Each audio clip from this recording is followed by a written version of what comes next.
ಎಲ್ಲರಿಗೂ ನಮಸ್ಕಾರ. ಇದು నా వెయిట్ లాస్ సిరీస్‌లో డే 37. ఇవాళ వర్కౌట్ వచ్చేసరికి legs and shoulder. First shoulder అయితే కంప్లీట్ చేసుకున్న తర్వాత లెగ్స్ కూడా చేశాను. సో లెగ్స్‌కి అయితే ఇప్పుడు ఈ నీ సపోర్ట్స్ అయితే వాడుతున్నాను. ఎందుకంటే ఆహ్, నాకు ఈ స్క్వాట్స్‌కి చేసినప్పుడు కొంచెం మోకాలు నొప్పి వస్తుంది. అందుకని వెయిటెడ్ స్క్వాట్స్ చేసినప్పుడు. సో మీరు జిమ్ సెషన్ అయితే కంప్లీట్ చేసుకున్నారా? సో ఇవాళ జిమ్ అయితే అయిపోయింది. అరౌండ్ ఇప్పుడు 30 డేస్ 35 డేస్ అయిపోతుంది కదా ఈ సిరీస్ స్టార్ట్ చేసి. సో షుగర్ అయితే తీసుకోవట్లేదని చెప్పానుగా. అందుకనే నాకు నేనే గిఫ్ట్ ఇచ్చుకున్నా. క్రీమ్ స్టోన్ ఐస్ క్రీమ్ అయితే ఆర్డర్ చేసుకున్నా.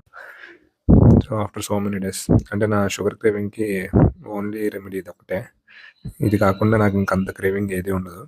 సో నా ఫేవరెట్ ఇది క్యాండీ ల్యాండ్. నాకు స్విగ్గీలో ఆర్డర్ చేసుకున్న 130లో పడింది. Hope you like.